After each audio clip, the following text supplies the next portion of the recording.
It's the mid-90s. Kids all over Europe are thrilled. They finally have their own Disneyland here in Paris. These two kids have come all the way from Switzerland. They have been begging their family to take them here forever. Now they're finally here. And it's better than they imagined.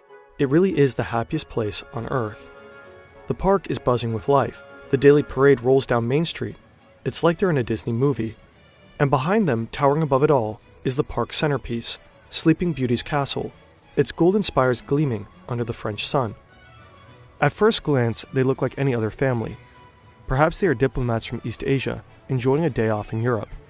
The siblings watch the parade, but their eyes keep drifting back to the castle, almost like they're imagining themselves inside it, maybe as part of a royal family. The thing is, they are royalty. But their life is no fairy tale. When the boy grows up, he'll have his own empire. When the girl grows up, she'll become one of the most dangerous women in the world. US officials see Kim Yo-jong as one of the key regime insiders. Kim Yo-jong had Kim Yo-jong leadership rank.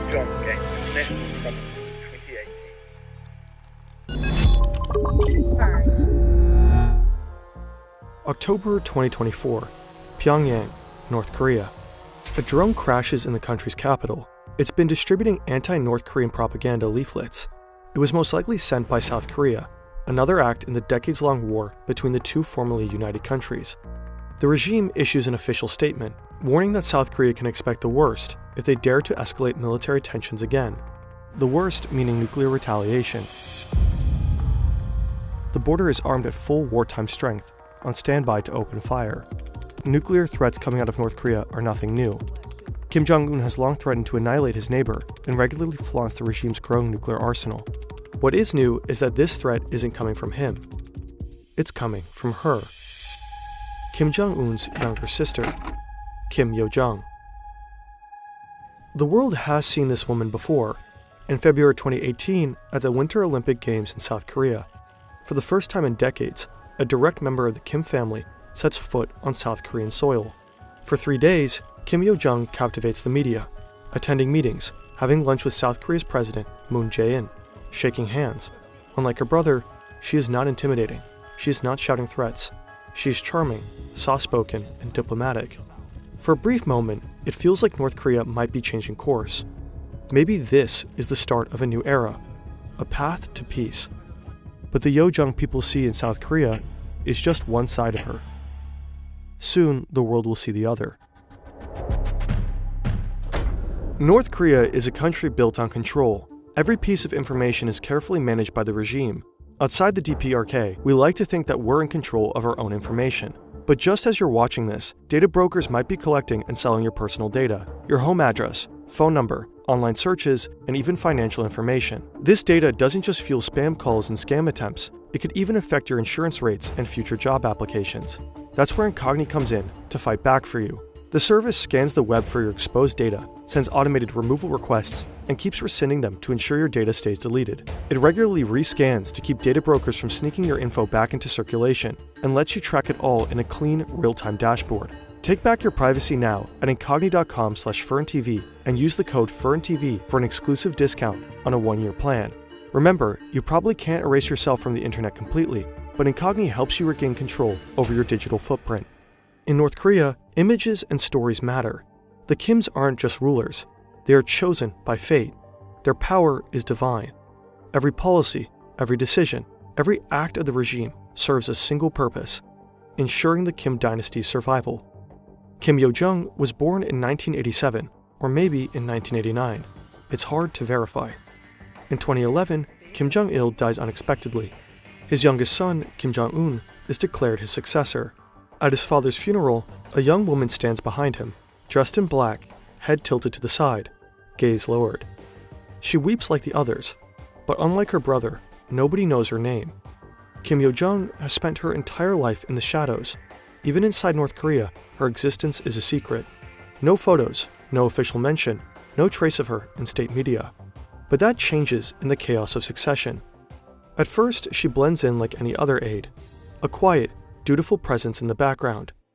She carries her brother's clipboard, stands at his side, and holds out a heavy crystal ashtray so the chain-smoking dictator can flick away his ashes. To the outside world, she looks just like another assistant.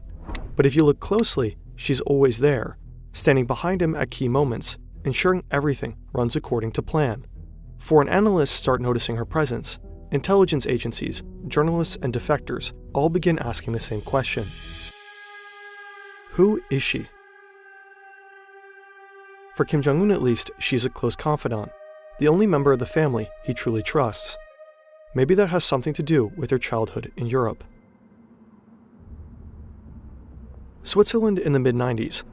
2 North Korean children enroll in a private school in the city of Bern. Officially, they're the children of diplomats, but their passport names are fake. Nobody knows they are really the heirs to North Korea's most powerful family. Here, they're just 2 foreign kids in a country far away from Pyongyang. To their classmates, they seem like normal kids, playing soccer and inviting friends over to their modest apartment, going on ski trips, traveling Europe, and visiting Disneyland. A regular family. Except they're not. 우리는 평범한 집에서 살았고 평범한 가족처럼 행동했다. 나는 그들의 어머니처럼 행동했다. Their mother isn't their mother. Ko Young-suk, their aunt, was sent to care for them in Switzerland. Years later, she defected to the US, where she appears to have been living in secrecy ever since. Ko Young-suk told the Post she traveled from North Korea to take care of Kim, his older brother, and younger sister when they attended this boarding school in Switzerland. And just like her fake mother, one day the 2 fake diplomat kids vanished too. No warnings, no goodbyes. Jong-un and Yo-jung are pulled from school and sent back to North Korea.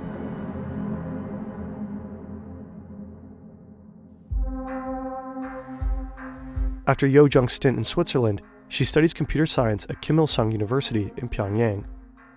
In 2014, 3 years after taking over as supreme leader, her brother is forced to undergo medical treatment. During that time, Yo-jung takes over state duties. By the end of the year, her brother appoints her first deputy director of the party's propaganda and agitation department, a department infamous for controlling every image, every speech, and every news article inside North Korea. In 2017, Kim Yo-jung is officially promoted to the Politburo, the ruling elite of North Korea's single-party system. She now has a seat at the highest table of power. But her true talent remains in propaganda. Wherever Kim Jong-un appears, Kim Yo-jung is there too, not just as his sister, but as his PR manager, his shadow. She sets the stage before he arrives and follows him like a ghost when he leaves. A year later, for the first time in her life, she takes center stage. The sister of the North Korean leader Kim Jong-un has become the first member of her family to visit South Korea since the 1950-53 Korean War. Kim Yo-jung is part of a high-level delegation attending the opening ceremony of the Winter Olympics. At the 2018 Winter Olympics, she charms South Korea and the international press.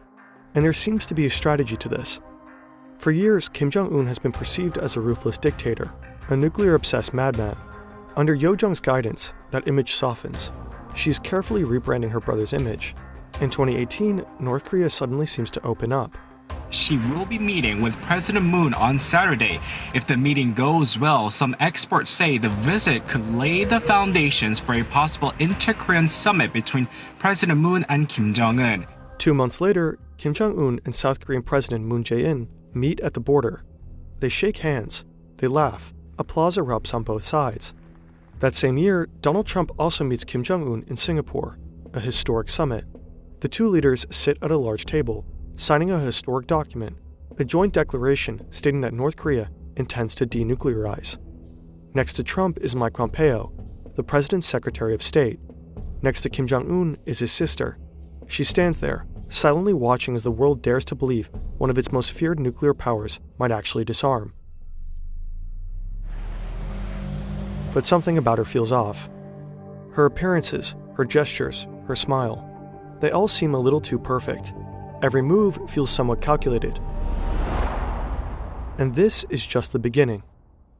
There is very limited immediately available evidence, but from what we know, she fulfills the role of the communicator with South Korea and with the United States.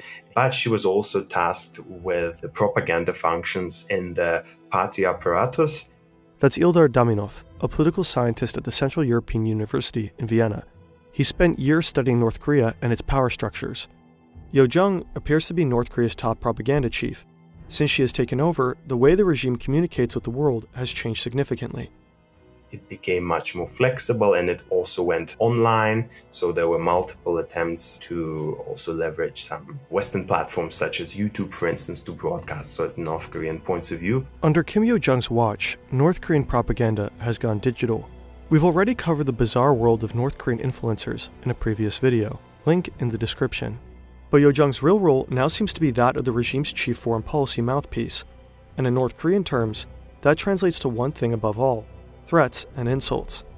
In 2020, Yo-jong orders the destruction of the so-called liaison office, an embassy-like facility right at the border of Kaesong, a fragile diplomatic connection between the two nations that has been established just a couple of years prior. Her once polite smile is gone. Her rhetoric gets more resentful and insulting. 남조선의 인간 쓰레기들, 남조선 권위자 놈들을 큰절한 쓰레기통에 버려야 한다. In 2022, Kim Yo-jong addresses the nation in a rare public speech. It's the first time the North Korean public hears her voice in state media. 이 방역 전쟁의 나날 거열 속에 시비 앓으시면서도 자신이 끝까지 책임져야 하는 인민들 생각으로 한순간도 자리에 누우실 수 없었던 원수님과. The event is staged to praise her brother. He has a high fever, but never lays down to rest. Too worried about his people. Officials wipe tears from their faces. He has COVID, but according to her, the real culprit isn't COVID. It's South Korea.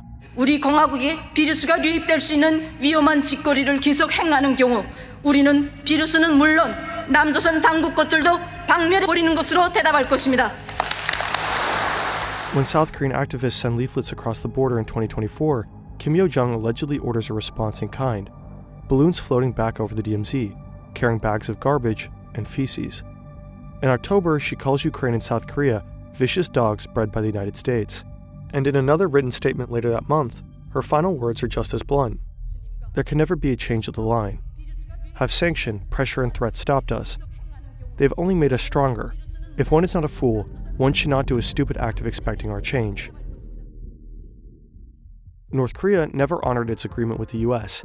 Instead of dismantling its nuclear program, it doubled down, conducting missile tests in open defiance. Meanwhile, South Korea and the US have long resumed their military exercises. In 2023, then US President Joe Biden formally pledged military support to South Korea should a nuclear war with the North ever break out. North Korea is forging alliances of its own. In June 2024, Kim Jong-un and Russian President Vladimir Putin signed a military pact, vowing mutual military assistance. Soon after, North Korea sent thousands of soldiers to Russia to support its troops in the war against Ukraine. North Korea is now actively inserting itself into a conflict that stretches far beyond its own borders. And while Kim Yo-jong hurls one aggressive threat after another into the world, her brother carefully cultivates the image of a benevolent leader. It's almost as if they switched roles. Or, as Sung Yoon-lin, author of the only biography on Yo-jong, puts it, he's the bad cop, she's the even worse cop. In 2024, North Korea released a surreal propaganda video that went viral. Cheerful children wave flags, factory workers clap and sing, soldiers go crazy playing violins in an orchestra, while grinning female soldiers leap into the air, giddy with joy. It's a carefully staged and almost hilarious spectacle of devotion. The real North Korea looks different. It's a country where people are kidnapped, thrown into prison camps, publicly executed for the slightest defiance. A country that holds its people hostage within its borders, choosing famine over reform, weapons over survival, missile tests over food supplies, nuclear threats over diplomacy. A brutally ruled nation with at least 50 nuclear warheads at its fingertips. Historically, the Kim dynasty has always passed power from father to son. Kim Jong-un's health is a question mark. He's only in his early 40s, but rumored to have severe health problems, likely due to his chain smoking, excessive drinking, and rumored heart issues. If something were to happen to him tomorrow, North Korea would be left with no clear successor. At least, no male successor. In recent years, North Korea has quietly been introducing another Kim to the public, Jong-un's daughter, Ju-ae. She's been seen at missile launches, standing beside her father, eerily composed for a child. State media call her the beloved daughter and the respected child. Some analysts believe she's being groomed as the next supreme leader. The thing is, Kim Ju-ae is only 11. If her father were to die unexpectedly, she likely wouldn't be ready to rule.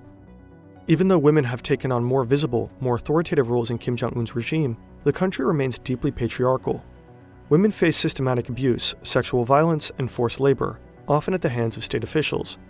70% of defectors are women. Most flee into China, where many are trafficked or exploited, because escaping North Korea is nearly impossible. If a woman were to succeed Kim Jong-un, it would likely be one with the power, experience, and authority to do the job. His sister.